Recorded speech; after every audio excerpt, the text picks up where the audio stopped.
پیغمبر خدا به گوش شما میرساند که راوی این حدیث عبدالله ابن عمر است که میگوید پیغمبر خدا گفتند رمضان، این روزه و قرآن در روز قیامت از برای تمام پیروان خود طلب شفاعت میکرده است. یقول الصیام یا ای ربی منعته الطعام والشهوه فشفعنی فیه.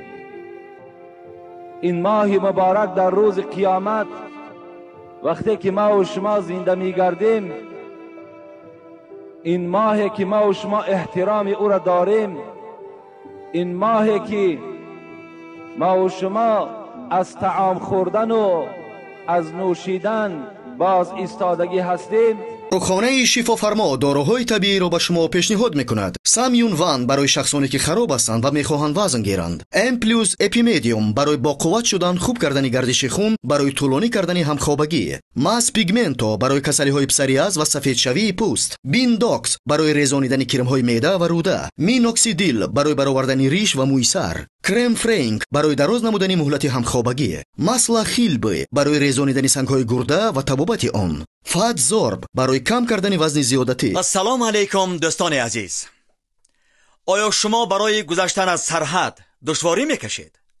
مهلت حجت‌هایتان به آخر رسیده است. پس من برای شما خدمت رسانی شرکت نور محمد را پیشنهاد میکنم.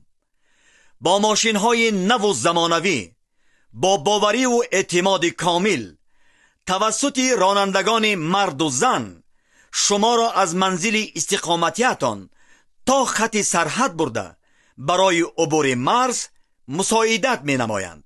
یادآور می شویم که اگر شما از نام شبکه حاجی میرزا مراجعت نمایید، برایتان تخفیف ارائه کرده می شود. رقم ها برای تماس جمع 7 926 319 59 61. خوردن و از نوشیدن باز ایستادگی هستیم. این ماه نزد پروردگار می گفته است ای پروردگار،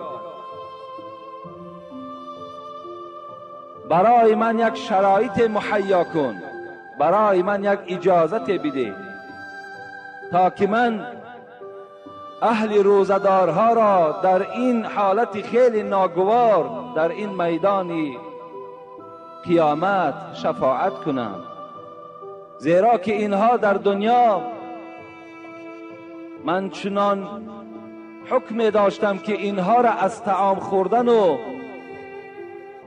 از خانه‌داری به زنهای خود کردن باز داشته بودم. پروردگارا اینها را بر من بسپار. و قرآن هم می گفته است و یقول القرآن منعته النوم باللیل فشفعنی فیه فیشفعان له. قرآن می گفته است پروردگارا، آن بندگانی که در دنیا مرا احترام کردند، مرا دوست داشتند و اینها را من شب تا جایی که خواب کنند خواب نمی کردند، می کشادند، به حرفهای نازنین من نگاه می کردند، دانه به دانه این قرآن را می خواندند. برادرای عزیزی که قرآن خوندن نمیتونید با زبان عربی، اینا با ترجمه تاجیکی و همچنین با حرفای کریلیکی طرز خوندن قرآن. اینا بسم الله الرحمن الرحیم، به نام خداوند بخشنده و مهربان. هم زبان عربی قدی نویسه، هم با زبان کریلیکی طرز خوندنش، هم ترجمهش هست. انا اعطیناک الکوثر فصل لربک وانحر. اینا یکم آیت به درستی که ما تو را کوثر عطا کردیم. یکم آیت نیم انا اعطیناک الکوثر. هر یک آیتی که میخونه ترجمهش هست، هم با زبان عربی نویسه، هم با زبان کریلیکی نویسه، هم ترجمهش با زبان تاجیکی است. السلام علیکم و رحمت الله و برکاته.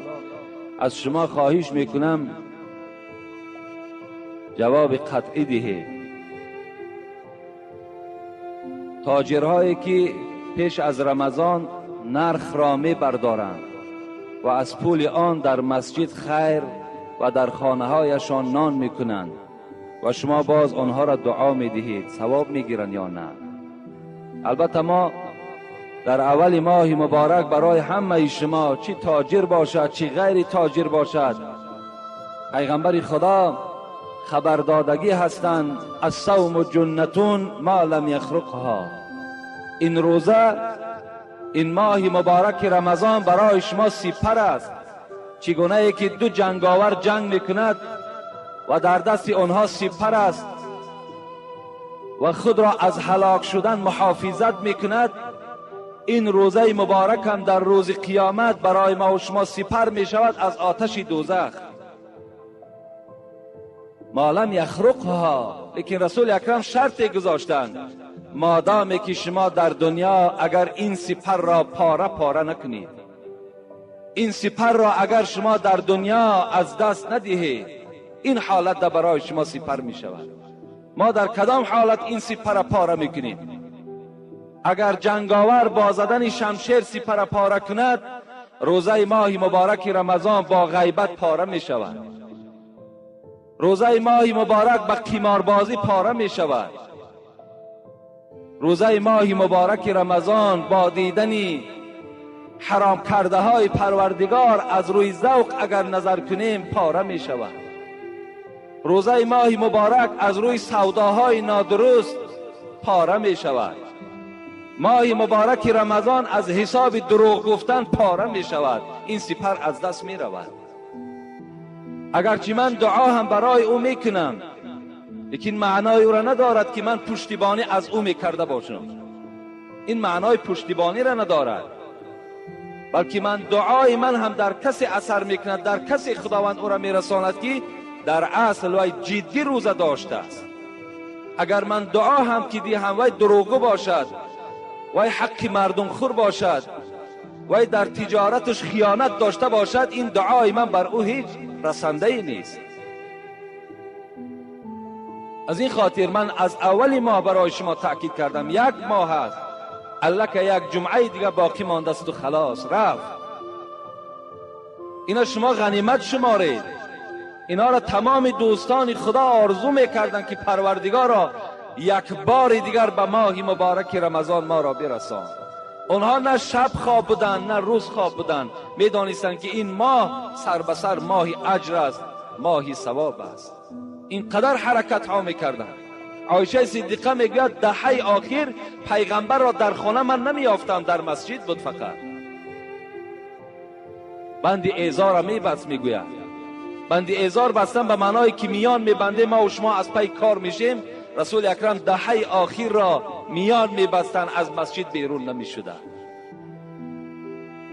این است کرده پیغمبر ما و شما. لیس الصیام من الاکل والشرب انما الصیام من اللغو والرفث.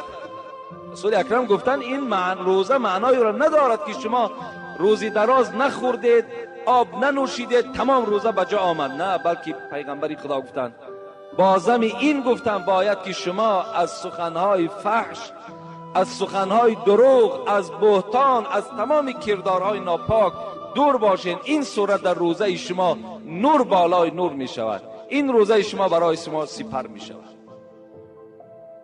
التماس برادرای عزیز، با 100 سامان یا 200 سامان یا 500 سامانی که تو میابی، لیکن روز قیامت حسرت میبرین 500 سامان برای تو هیچ فایده ای نمیکنه.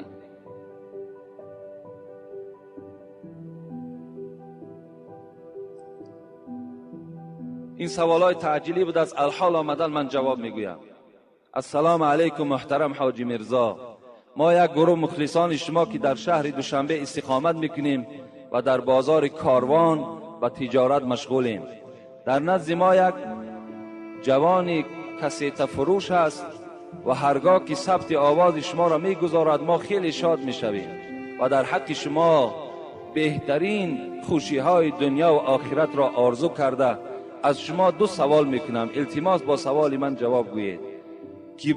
گبناز از نظر اسلام، گبناز این سحر است سحر در اسلام حرام است. گوید که عروس قرآن کدام سوره هست؟ با احترام یک گروه صاحبکاران از بازار کاروان در همون 4 کتاب به فکرم که عروس قرآن سوره یاسین می گفتند. لیکن برای ما و شما قرآن همش عروس است. برای ما و شما همه سوره های قرآن عروس هستند. این شرط نیست و این واجب هم نیست که ما و شما دانیم که عروسی سوره های قرآن کدام سوره هست.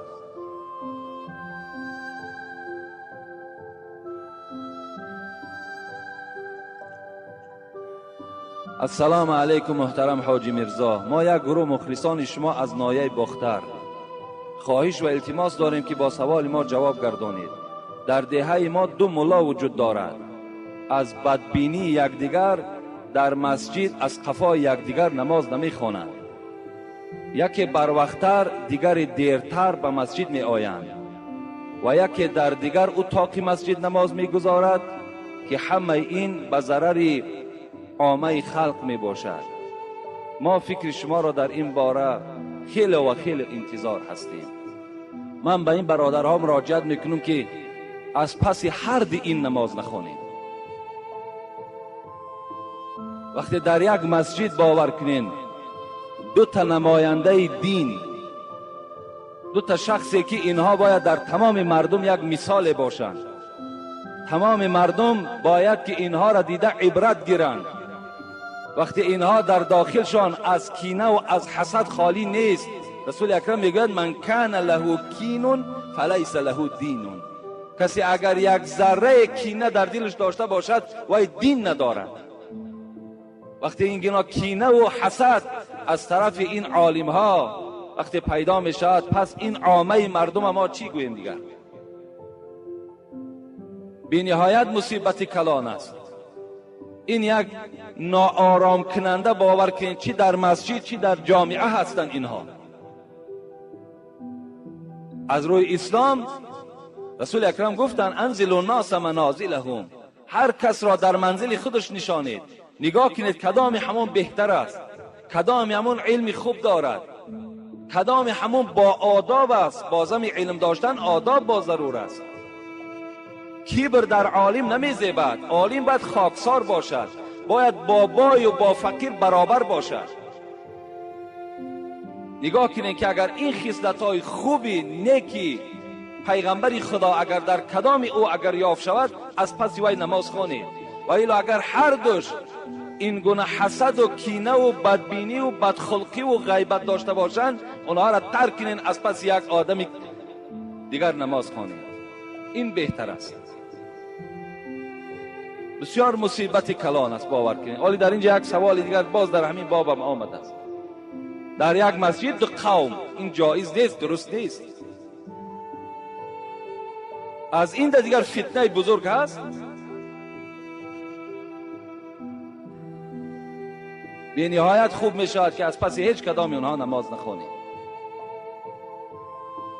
السلام علیکم و رحمت الله و برکاته. بابای حاجی در حق مادر ما که در بیمارخانه خواب است یک دعا کنید که خدا شفای کامل عطا کند.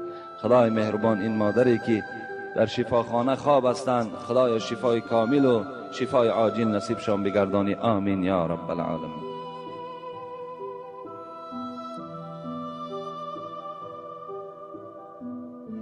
السلام علیکم داملای شیرین سخن. من یک چیز را پرسیدنیم.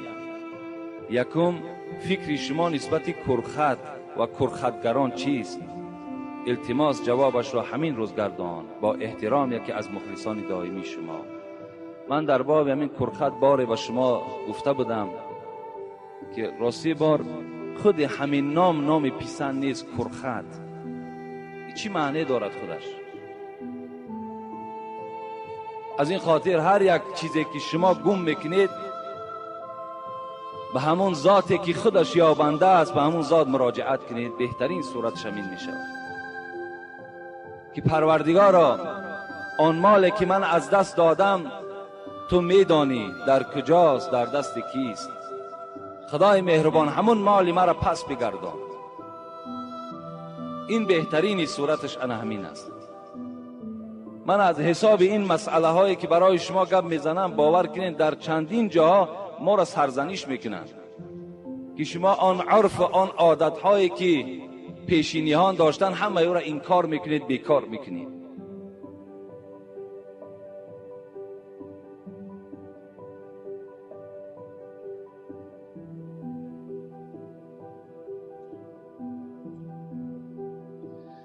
السلام علیکم داملای محترم، از شما خواهش دارم که همین سوال مرا جوابش را گردانید که در ماه شریف رمضان خوردن تخم درست است یا نه؟ ایرا دائم سوال میکنند. البته درست است، در ماه رمضان خوردن تخم یگان ضرر زیانی ندارد، مگر عزیزان ما و شما را همین دلیل نادرست گفتنش هم همین بود است که این که از بس که خیلی قوتناکی تخم که بلند است و آدم را روزی دراز گرسنه نمیماند و انسان مشقت روزه را که کشیده نمیتواند، از این خاطر گفتن خوردن تخم نادرست است. یعنی رمضان باید که مشقت داشته باشد، رمضان باید گرسنگی داشته باشد، انسان نفسش باید به سوی طعام و به سوی آب چکار کند؟ میل داشته باشد و از ترس خدا به سوی طعام و شراب که نزدیک نمی شود. این بهترین روزه هست. لیکن وقتی انسان تخم میخورد از قسم سحر، دیگر تا بیگاه وی گرسنه نمیماند، وی حس هم نمیکند که روزدار هست یا نه. اگر شما تقوا کنین گویین که ما بلکه مثال دیگر طعام میخوریم تا که گرسنگی را حس کنیم، اینش کار شما هست. لیکن خوردن تخم در رمضان هیچ زلل زیانی ندارد. چند دانه ای که میخورین خوردن گیرین. فقط من در اول رمضان برای شما گفته بودم در خوردن و در افطار کردن بسیار احتیاط داشته باشین. هر گونه طعام‌های سخت و خنک در این شکم‌های خالی استفاده نکنید تا که با سبب بیماری شما نشود، با سبب یگان فلاکت در وجود شما نشود.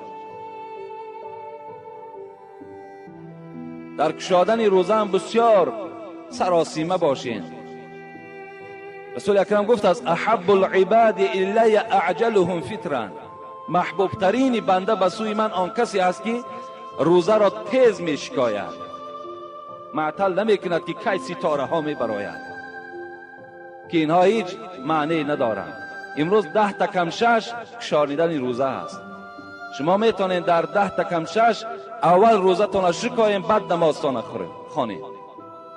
حتی شما اگر در خانه ها باشین، شرایط مسجد رفتن نداشته باشین، میتونین که یگان طعام سبک خورین که تا که شما دیگر در داخل نماز هم که باشین، یعنی به سوی طعام رغبت نداشته باشین. نمازتان با چین دل، با حضور دل خوانین. در کلاب ما و شما عادت نشده است، لیکن بیرون از این در دیگر جاها همون یک چینی در یک سیوکش میگویند، در همون طرف ها بگیم مثل همین آشی بریده ما و شما واری، همون را یک تشا میخورند، میشکاین روزه هاشون، بعد خیسته نماز میخوانند. انا بهترین صورت شمین است که در حاضر ما و شما نماز میخوانیم، باور کنیم فقط و خیال ما به سوی کشادن روزه است. دیگر رغبتی در نماز نداریم، حضور دل در نماز نداریم، فقط همه حرکت همین است که تیزتر رفته روزه ما بشکاییم. برای این بهترین صورت شمین است اول روزه تان شکاییم، بعد نماز تان خوانیم. السلام علیکم و رحمت الله و برکاته. اکای حاجی مرزا، من از شما یک خواهش دارم که با این سوال من جواب گردانید. آیا موی تنه را بغیر از موی سر دیگر همه موی بدن را تراشیدن کاری بد است یا این که نیک؟ موی دست و پا بالای شکم. حاجی محترم، از شما خواهش دارم که با سوال من حتما جواب بگردانید که ضرور است، چون که مرا موی تنه بدن نمیفارد. من موی تنه را بد میبینم. در مسئله ها از آن جمله فتوای محمودی هست، حضرت ها اجازت دادن که حتی اگر همین ابرو میبینید که دراز میشود، و بالای چشم شما را فرا میگیرد، در چشم شما خلل میدهد، حتی همون مویهایی که به چشم شما ضرر میرساند همونها را به قیچی گرفتن جایز گفتند. همون مویهایی که ضرر میرسانند، اگر مویی که در بدن یعنی این برادر را آزار دهد و این برادر از این موی نافار باشد، یعنی وضعیتش خوب نباشد، تراشیدنش باکی ندارد. این مسئله را من در دوشنبه هم از یک عالم خیلی کلان هم صحبت شدم. این سوال را از او پرسان کردم و هم گفت که هیچ باکی ندارد. گفتم اگر مبادای همین پشم دست باشد، پشم شکم باشد، پشم پای باشد، اگر یگان ضرری برای همون انسان پیدا کند یا یک طبیعت ناخوب برای همون انسان پیدا کند، حق دارد که باید تراشد. السلام علیکم داملای عزیز، آیا جوابنامه در قبر لازم است یا نه؟ انا اینم از همان سوالهای کرخت و دیگر مسئله های هستند که امروز الحمدلله که امروز فکر میکنم جوابنامه از بین نابود شده است. شما یک تصور کنین پدرای عزیز، به هیچ کدام شما سخت نرسد. همین مسئله که من به شما میرسانم حقیقتش برده گوین، در هر جا گوین قبول می شود، لیکن افسوس که شما دیگر زیل ای را برده میرسانید. امروز باور کنین ما بدنام شدیم، لیکن الحمدلله بدنامی ما برای ما خوب است.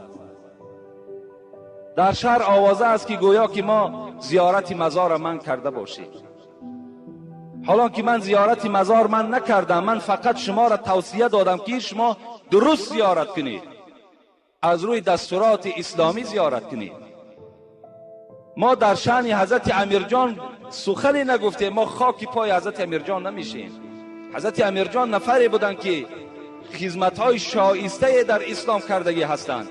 اینقدر کتاب وی تصنیف کرد، اینقدر اشعار بسیار دارد، چگونه ما زبان ما کشاده می شود در حق ایشان یگان سخنی بدی میگوییم.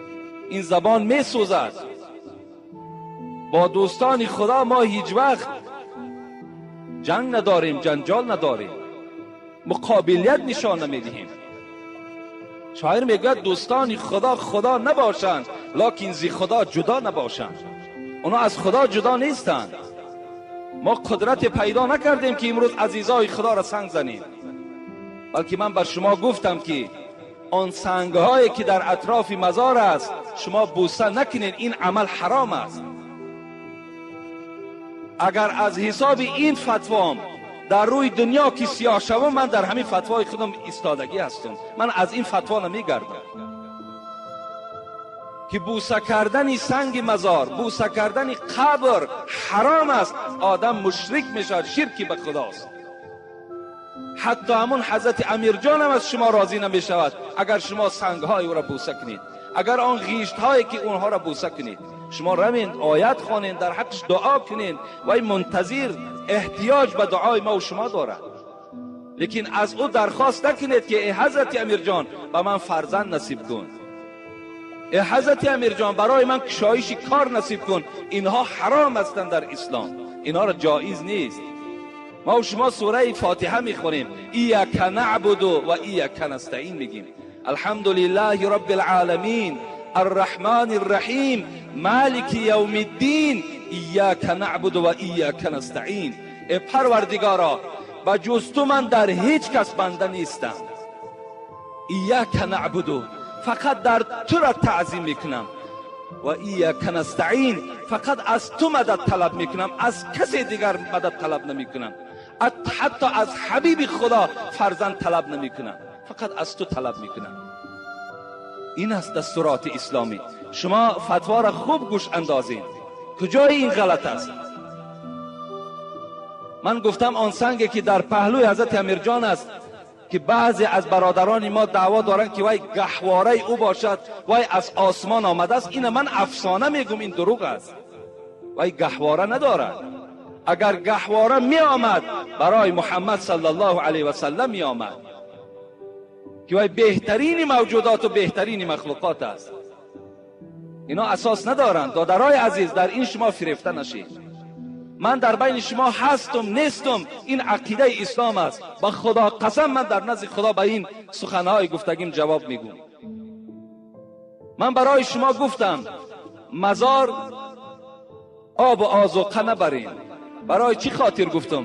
به خاطری که همسایه های شما گرسنه هستند، به خاطری که برادرهای شما گرسنه هستند. اونها را دیهن و اونها را وظیفه‌دار کنین که در حق حضرت امیرجان دعا کنند. حضرت امیرجان اگر قلمه میخورد، حضرت امیرجان اگر گوسفند میخورد، امروز نامی او به نیکی نمیماند. وای دنیا دوستدار نبود، وای دنیا را ترک کردگی بود. آیا کجای همین نادرست است؟ مرحمت خیز است بین قوم. همون انسان هایی که سخن نادرست میبرند، خیز گفت سخن تو نادرست است، تو خودت نادرست هستی.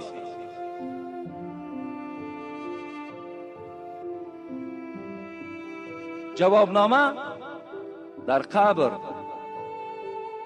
در این بابت در صلات مسعودی میارد که در قبرها شما جوابنامه نویسین. لیکن برادرای عزیز، هر یک مسئله باید اساس دلیل داشته باشد. امروز زمانی نیست که به ضرب کلتک و به ضرب سیاست سخن تا گذرانی، بلکه امروز زمانی آمده است که دلیل در کار است، حجت در کار است. از این خاطر ما و شما در همون کاغذک می نویسیم هنگام شب قبر چو هنگام بهار، دلتنگ مباشه در این کلبه تار. ما مهمان صاحب خانه کریم، هرگز نبود کریم مهمان آزار. در همون جوابنامه همین را می نویسید. این چی فایده می بخشد بر همون میت شما؟ چی فایده می بخشد؟ یک انسان جنایت میکنه در همین جمهوری ما و شما، در همین شهری ما و شما جنایت کرد. آیا همون جنایتکار را عذاب میدهند یا که آدم بیگناه را؟ جنایتکار را عذاب میدهند. اگر این انسانی که در دنیا جنایت کرده است، در دنیا حقوق انسانها را پایمال کرده است، بد اخلاقی کرده است، بی خدایی کرده است، حکم خدا را پایمال کرده است، اگر من 100 جوابنامه در بالای سرش کشال کنم، خداوند وی عذاب میدهد، خداوند وی جزا میدهد. زیرا در سوره زلزله ما و شما میخوانیم و ما یعمل مثقال ذره خیرا یره و ما یعمل مثقال ذره شرا یره. خدا وعده داده است، خداوند به ما و شما گفته ایستاده است کسی که در دنیا به منزله یک دانه، چی دانه گندم گویم، به منزله اگر یک دانه گندم در دنیا نیکی کرده باشد، خدا وی پاداش نیکی میدهد. اگر در دنیا یک ذره بدی کرده باشد، وی منتظر بدی باشد که او را خداوند پاداش بدی میدهد. این را خداوند گفته ایستاده است.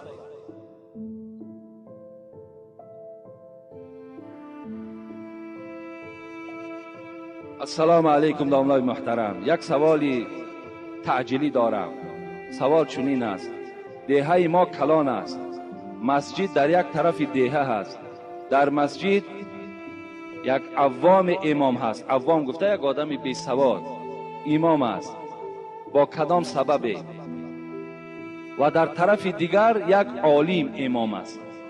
آیا ما در مسجد از قفای عوام خوانیم یا در قفای عالم؟ التماس جواب مکمل دهید. بر همون دیهه‌ای که این برادر نویسانده است،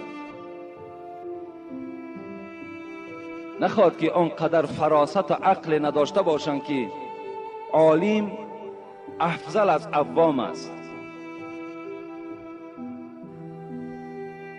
خداوند در قرآن میگوید الذین اوتوا العلم درجات. ما عالم ها را درجه خاصه دادگی هستیم. ما عالم ها را درجه خاصه دادگی هستیم. یکی از دوستان خدا میگوید بین عالم و بین جاهل فرق 60 ساله اسب دوان شب روز دوان چند کیلومتر طی میکند. بین عوام و بین عالم انا همین قدر فرق است. وقتی عالم در همون مسجد باشد، چی جای دیگر از پس عوام شما نیت میکنید؟ عالم البته ارزنده است، باید که شما از پس عالم اقتدا کنید. حتی همون امام عوامی که هست وای هم شما باید که همه کسا گوین که ای برادر عزیز، اقتدای ما از پس تو جایز نمیشه در حالتی که در بین قوم ما عالم باشد و وای خار باشد و کسی به وای اهمیت ندهد. از پس بودن او ناجایزی نماز شما را نشان میدهد.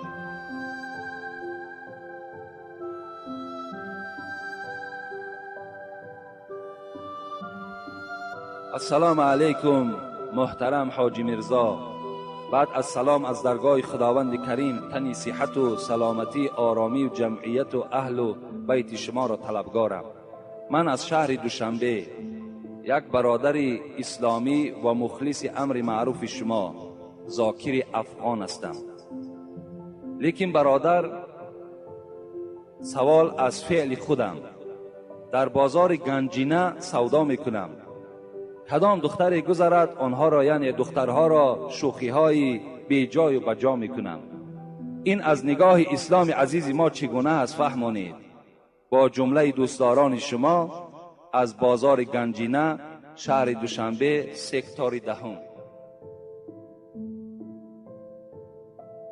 ما به تمام مخلصان خود، با تمام آن کسانی که ما را احترام میکنند، ما را دوست میدارند، ما هم اونها را دوست می‌داریم، ما هم اونها را احترام میکنیم و فقط خواست من، مقصد منم برای بهبودی، برای جمعیت و برای خوب کردن اخلاق جوانها من مبارزه میبرم. فقط مقصد ما همین است. این برادر ما وقتی از ما سوال کردند که آدمی نمازخوان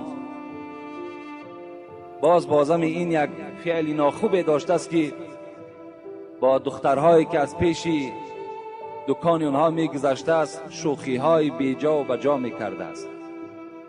خواست است که اسلام در حق این گونه جوانها چی میگوید. این فقط در حق این ذاکر افغان نیست، بلکه امروز اکثر جوانها دخترهای راهگذر را گپ میپرتایند، با اونها شوخی‌ها میکنند. خدا در قرآن سوره نور نظر میکنیم. اعوذ بالله من الشیطان الرجیم. قل للمؤمنین یغضوا من ابصارهم و یحفظوا فروجهم ذلك اذکى لهم ان الله خبیر بما یصنعون. و قل للمؤمنات یغضضن من ابصارهن و یحفظن فروجهن. صدق الله العظیم.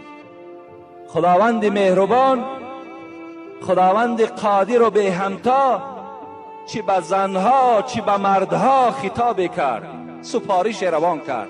ای محمد صلی الله علیه و سلم، با تمام جوانها، با تمام مردان امت خود بگو که وقتی یک زنی را که وی زنی بیگانه است، وی زن نه خواهر تو است، نه ینگه تو هست، نه خارزای تو هست، بلکه یک زن همسایه است، یک زن نیکارس است. وقتی آنها را که دیدن باید که چشمهای خود پیشی برگیرند، به آنها نظر نکنند. خدا این سپارش داده ایستاده است و به تمام مردهای امتت ای محمد صلی الله علیه و سلم خبر بده که خودشان را از زنا نگه بدارند، زیرا پروردگار اونها از تمام افعال و کردار اونها درکدار است.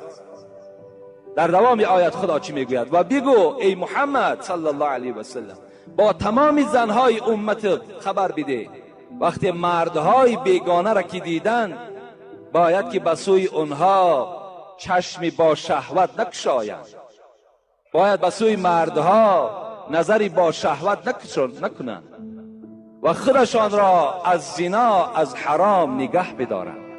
این سفارش پروردگار برای تمام مردها و زنهاست. شاعر عرب میگوید کل الحوادث مبدأها النظر و معظم النار من مستقرر الشرر. این شاعر عرب گفته است همه حادثه های روی دنیا را سرشویش مبدأش گفته همون چشمش از نظر کردن سر می شود. و حضرت تشبیه آوردند و معظم النار من مستقرر الشرر.